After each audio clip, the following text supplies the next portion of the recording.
secours, je suis philosophe, donc ça va déranger un tout petit peu, puisque ce que je voudrais dire, depuis 2022, je travaille sur une question qui est la suivante: l'Afrique doit parler à l'Afrique.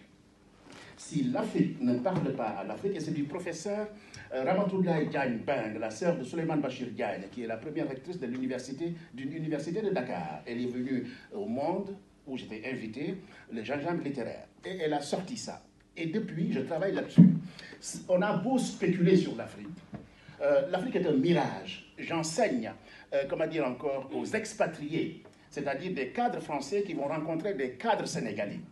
Mais les cadres sénégalais, une fois au Sénégal, deviennent trop sénégalais. La rigueur est absente. Donc, quand on parle d'éducation, il est vrai que l'Afrique est éduquée, mais elle est disproportionnée, et Hamza l'a très bien dit. Elle est inadéquate, elle est inopérante. Même quand ils sont aux États-Unis, en France, ils sont cartésiens. Pour quelle raison, quand ils sont en Afrique, ils sont africains, trop africains? Et hier seulement, je coachais des professeurs de philosophie, on me dit « Ah, c'est à la sénégalaise. » Qu'est-ce que je n'aime pas ça? C'est à la sénégalaise. Qu'est-ce que je n'aime? La rigueur n'appartient à aucune culture. La rigueur, elle est cartésienne. Donc l'éducation doit être adaptée aux exigences et aux besoins du pays. Si on ne le fait pas, ça ne marchera pas. Il y a des start-up, il y a de l'innovation en Afrique. Je travaille sur ces questions-là. Il y a 10%.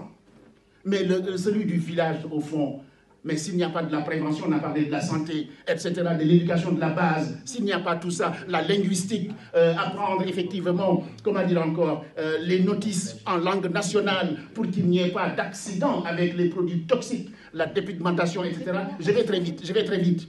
Donc il faudrait effectivement que l'Afrique parle à l'Afrique et qu'on travaille sur la citoyenneté. Ce mot est puissant. Et les Sénégalais ont commencé à le faire quand ils ont commencé à revisiter tout ce que les anciens gouvernants ont fait comme manipulation, et doyen, tu le connais très bien, la corruption, etc.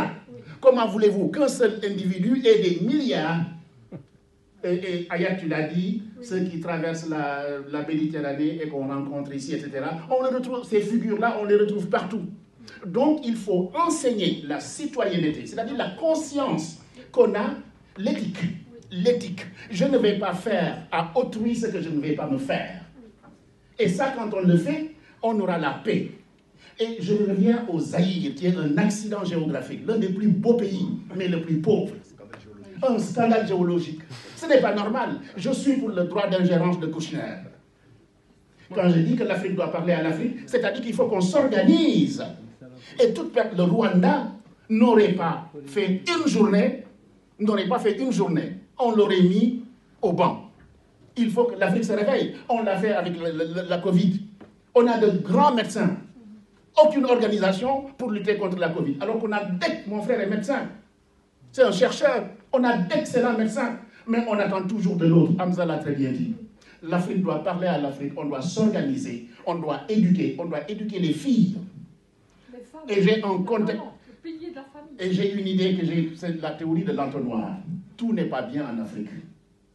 On prend tout, on met dans un entonnoir, et tout ce qui descend, c'est ça l'essentiel, et qui va nous réunir, nous unir pour agir ensemble. Sinon, tout ce que vous direz, pour le philosophe, c'est rien.